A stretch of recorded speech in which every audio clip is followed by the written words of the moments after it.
Mijn moeder heeft me altijd geleerd, morgen is onzichtbaar, gisteren is gebeurd, dus je moet in het nu leven. Dus ga je niet te veel stressen. Je mag stressen, maar niet te veel stressen.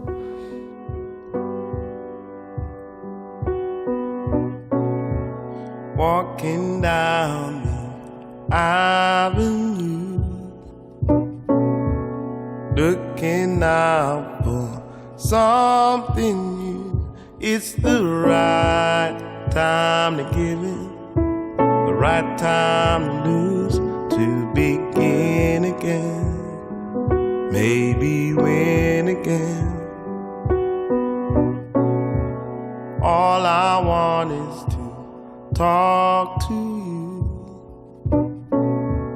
turn me on to something true. I can't be with another. Though I've been used, I won't leave again.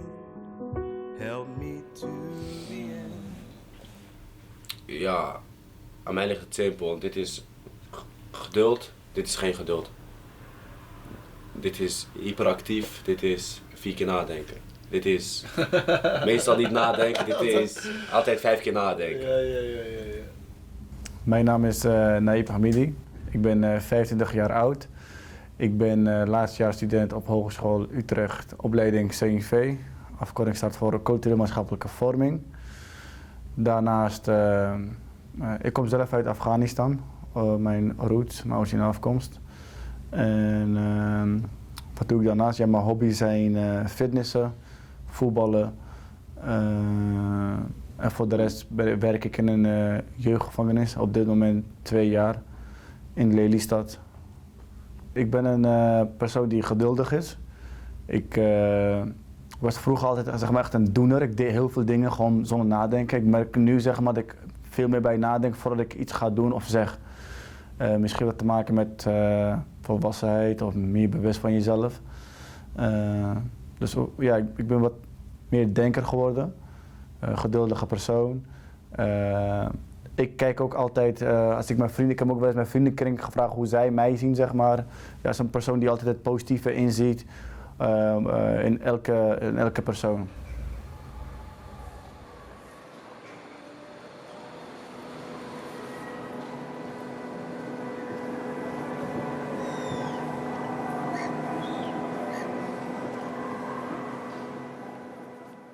Maar ja, deze huizen waren er nog niet.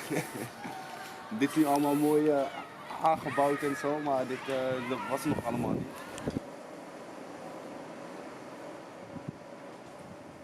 Mijn naam is Nabil, ik ben 23 jaar.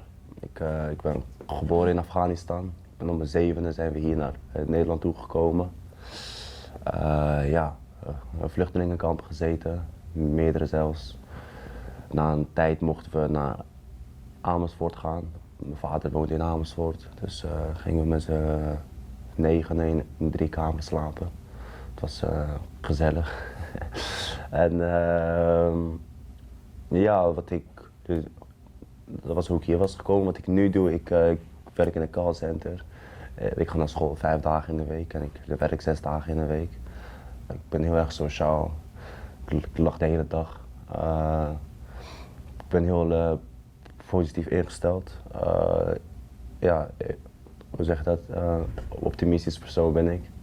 En hoe je dat zo bent, omdat je heel vaak dingen hebt meegemaakt die niet zo positief zijn. Dus op een gegeven moment denk je, nou, nu ik het toch al mijn hele leven meegemaakt, laat ik hem maar positief bekijken.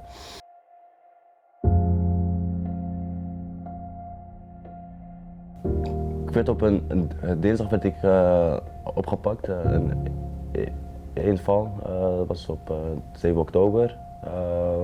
Ik werd verdacht voor 2 overvallen, gewapende overvallen. En na 4 maanden kwamen er nog 2 andere zaken bij. En uiteindelijk ben ik voor 4 overvallen.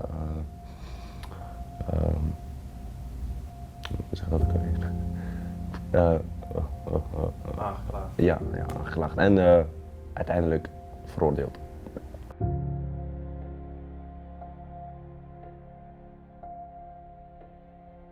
Totdat die uiteindelijk is die opgepakt. En dat is eigenlijk ook, daar heeft ook eigenlijk hele familie onder geleden. Hij is door een AT-team opgepakt. Een AT-team die komt 's ochtends de deur inslaan van het huis en die neemt de desbetreffende dader mee. En hoe dat gegaan is, ik weet nog dat ik in mijn laatste jaar van mijn MBO zat. En de volgende dag had ik examengesprek. En om 6 uur, ik kwam achteraf erachter hoe laat het was, zeg maar, zij de deur hadden ingeslagen. Om 6 uur kwam de AT-team binnen. Nou, ze hebben zeg maar mijn deur hebben ze ingeslagen omdat mijn deur niet in de woonkamer is. Mijn deur is bij de schuur. Een soort aparte studentenkamer is het, zeg maar. Ik heb ongeveer bij elkaar 6 maanden in een volwassenengevangenis gezeten, waarvan de eerste maand zat ik in alle beperkingen. Dus ik mocht met niemand praten en ik mocht geen contact hebben, alleen met je advocaat. Ik mocht ook geen televisie kijken, ik mocht ook geen radio luisteren. En ze hadden mijn deur ingeslagen en ik werd wakker en ik stond op en ik keek naar boven en ik weet nog dat ik een hand voelde op mijn rechterhand en mijn hand op mijn linkerhand, mijn beide benen vastgepakt en ik werd opgetild in de lucht en met mijn hoofd op bed. Dan werd ik soort van neergeslagen en ik had geluk dat ik een matras had en toen kreeg ik lichtjes in mijn ogen en ik kon niet zien en toen hoorde ik van dat is hem niet, dat is hem niet.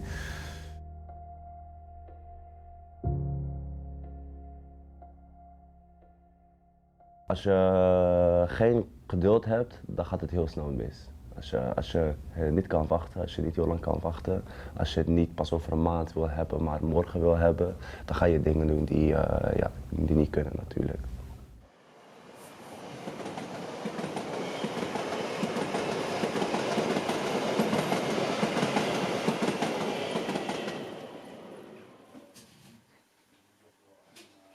Ik ook met Bobo. Vasco da Gama будет, né? E pouco joia.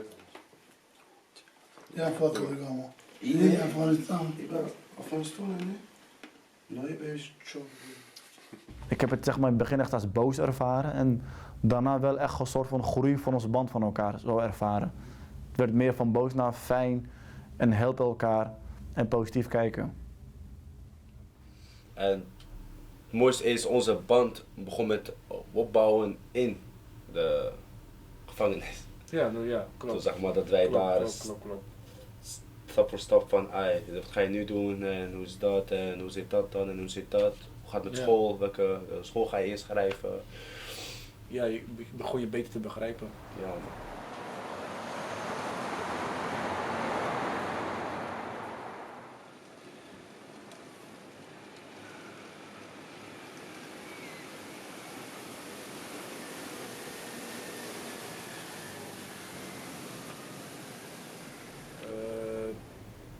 Ik bespreek wel echt alles met hem, zeg maar. Dat was vroeger niet zo. Dat moet ik wel zeggen. Bijvoorbeeld als ik had toen destijds een vriendin. Dus als ik wat met haar meemaakte, dan ging ik eerder naar een vriend om te vragen hoe wat was dan naar hem, zeg maar. Dus die afstand was toen veel groter. Of als ik ging voetballen, vroeg ik hem niet eens. Ik ging gewoon met vrienden voetballen en dan kwam hij erbij. Of als ik naar de stad wilde gaan, vroeg ik hem niet eens. Ik vond vroeger meer irritant dat hij erbij was, zeg maar, dan leuk. En ik merk, nu is een hele andere switch daarin, zeg maar. Nu wil ik, nu als ik wat meemaak of het nou een meisje is, of het nou met vrienden is, of het op werk of iets is, dan heb ik al intrinsieke motivatie is al om met hem dat te bespreken.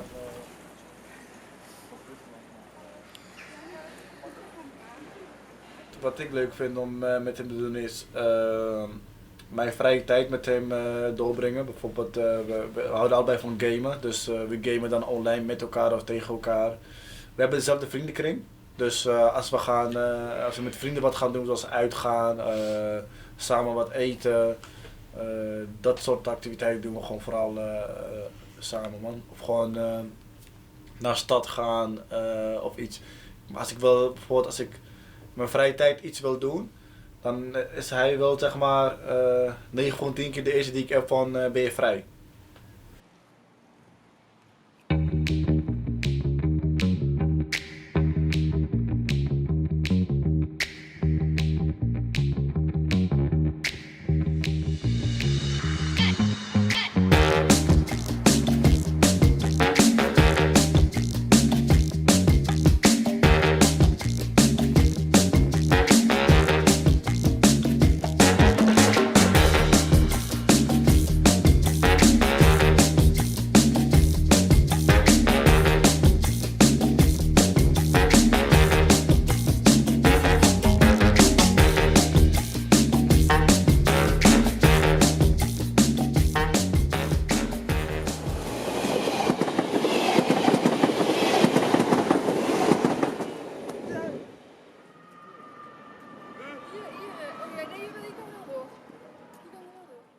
Vroeger was het meer dat ik hem ging volgen. Hij ging naar die school. Toen hij hoorde dat ik naar dezelfde de middelbare school ging als hem, hij vond dat echt niet leuk. Hij werd er echt boos op zelfs. Snap je? Hij zei echt van nee. Ik had daar een reputatie op gebouwd. Welke reputatie? Heel serieus. Fuck was jij daar? Ik had daar een reputatie op gebouwd, man. Dan komt hij van hé. Dan moest ik weer op hem letten of zo. Dat had ik wel altijd het gevoel van, ik moet wel op hem letten. En kijk, jij zegt nu kleding, maar ik bedoel, als je het groter omvat, delen. Dat deden we niet. We deelden niet met elkaar of het liefst, het is voor mij en dat blijft ook voor mij. En dat was ook een beetje logisch, omdat we ook gewoon niks eigenlijk, of tot bijna ervaring ook niet deelden of zo. Winkelwerk is een beetje chille baan en niks te doen baan ooit. Dat is geen instrumenten van lijf.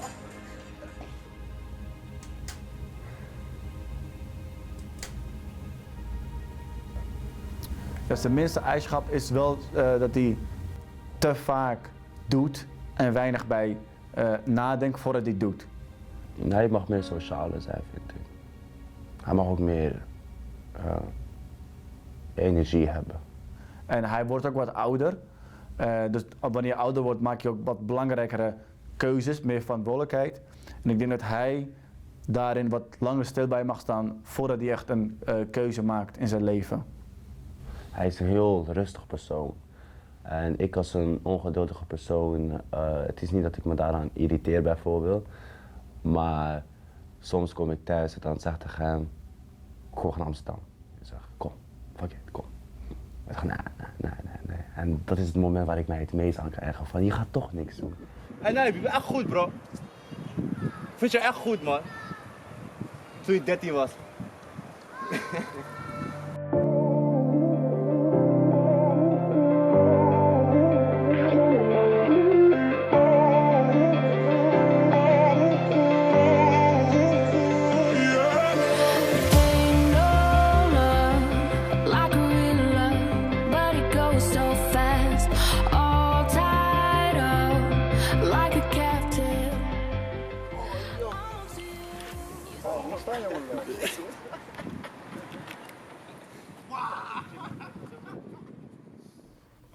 Wat is uniek in een broederschapband? Ik denk wel Humor. dat je bijzonder kan benoemen, omdat wij vanuit een hele andere leefklimaat komen. Wij zijn gevlucht, wij zijn hier gekomen, we zijn apart van elkaar gekomen, we hebben elkaar een tijdje in de jeugd niet gezien. Maar we zijn wel, hij heeft vastgezeten, ik ben de andere kant gegaan. Ondanks alles zijn we toch wel alsnog bij elkaar gebleven. En dat maakt het wel bijzonder. Op een of andere reden zijn we toch in elkaars gezicht gebleven. In elkaars leven.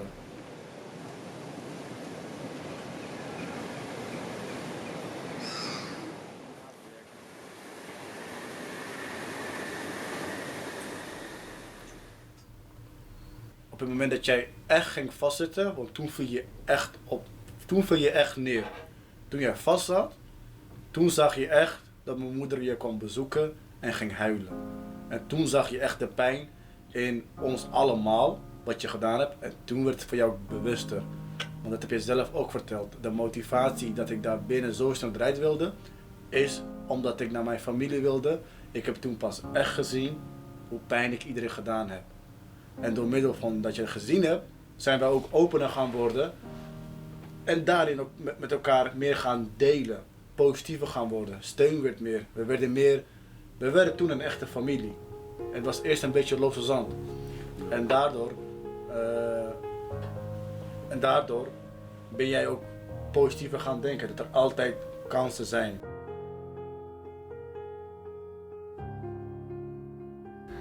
Je moeder zegt altijd van, kijk uit dat je niet met de verkeerde mensen omgaat, maar ik zag mezelf als in die tijd die verkeerde jongen waar anderen zeg maar mee wouden gaan. Bijvoorbeeld, het waren allemaal bewuste keuzes van mezelf. En als iemand mee wil, dan gaat hij mee. Als iemand niet mee wil, is jouw keus natuurlijk. Ik heb echt zoveel dingen geleerd, man. Ten eerste, zoals hij het net heel mooi heeft gezegd. Je ouders hebben hun hele leven daar opgebouwd, hebben ze opgegeven om voor jou hier een betere toekomst te laten leiden.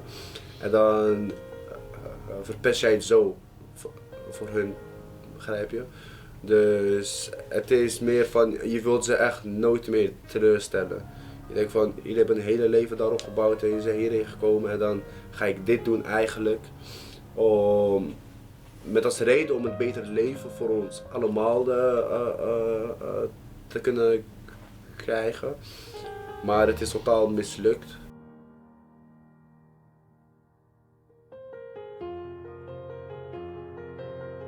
Hij is meer bewust van zijn keuzes en hij is ook meer bewust wat het doet met zijn familie.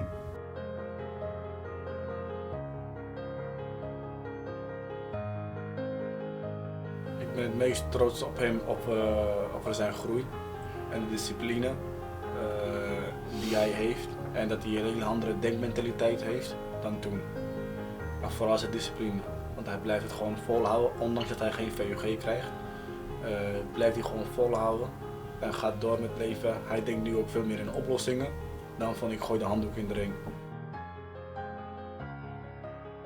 Ik ben het meest trots op hem over hoe hij, hoe hij altijd dingen oppakt gewoon.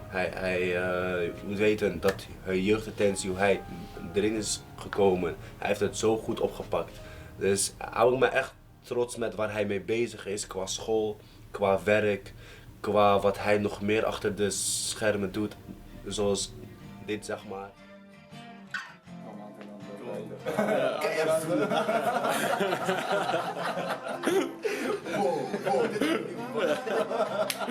Dramatisch conflict in de film. Heel mooi potwedstrijd.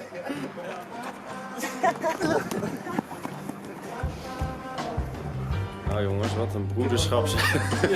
Wat een gezelligheid. Ja, shit. Je moet ook filmen, hè?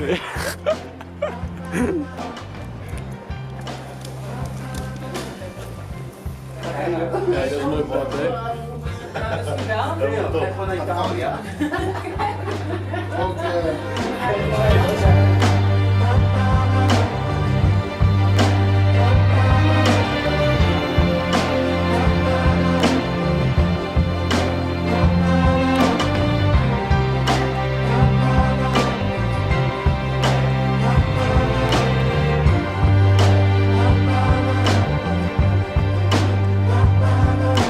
Standing now, calling all the people here to see the show.